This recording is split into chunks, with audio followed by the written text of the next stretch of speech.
In this video, I'll be teaching you different ways to spell different types of triad chords. A triad is a chord made up of 3 different notes. We'll start with probably the easiest way to spell major chords. These are all the notes in a C major scale. If we take notes 1, 3, and 5 of any major scale, we can spell the major triad. In this case, we end up with C, E, and G. Let's try that again with the B flat major scale. These are the notes in the B flat major scale. In this case, we end up with B flat, D, and F. As long as you know your major scales and have the ability to count to 5, you can correctly figure out any major chord. However, if you're not in front of a keyboard, this method forces you to think about scales, so let's try another method. Most of you have probably heard the saying, "Every good boy does fine, always." Now, those end up being the letters for every chord spelling.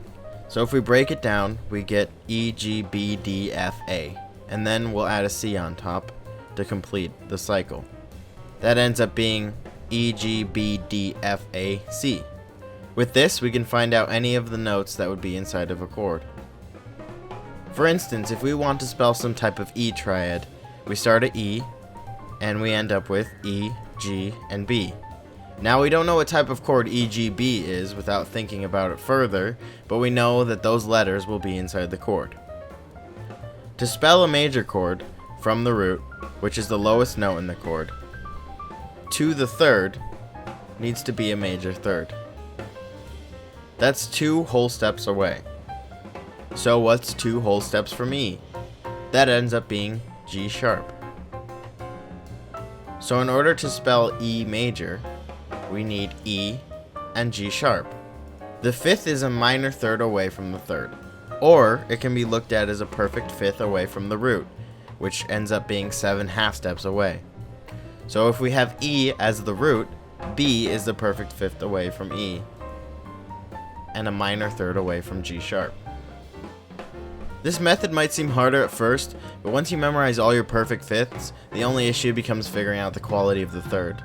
Once you're comfortable with all your major chords, minor chords and diminished chords come very easily. A minor chord is the same as a major chord, except the 3rd is flatted.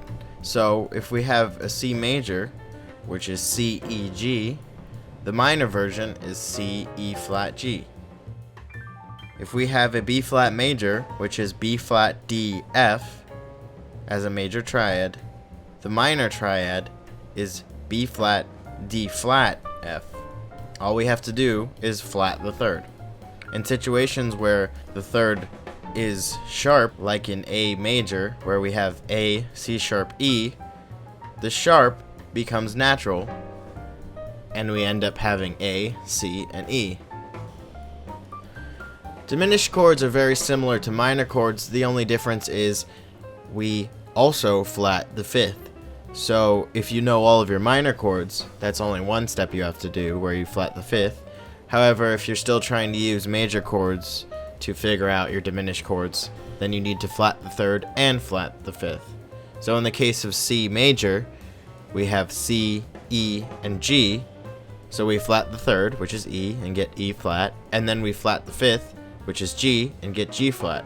So we end up with C, E flat, G flat as a C diminished chord.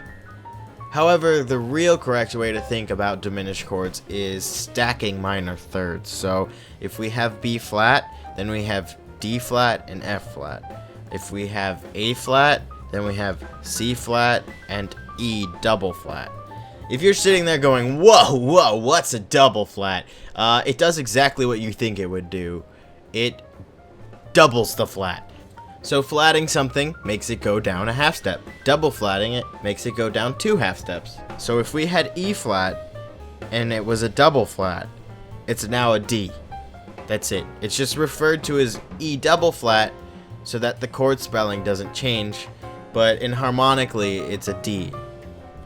To recap, major chords are 1, 3, and 5 of a major scale. From 1 to 3 should be a major third, and from 3 to 5 should be a minor third. Minor chords are just major chords with a flat third. Diminished chords are just major chords with a flat third and a flat 5th. It's really all not that hard when you think about it in the grand scheme of life. I hope I helped you in some way, shape, or form, and I wish you the best of luck in your musical journey.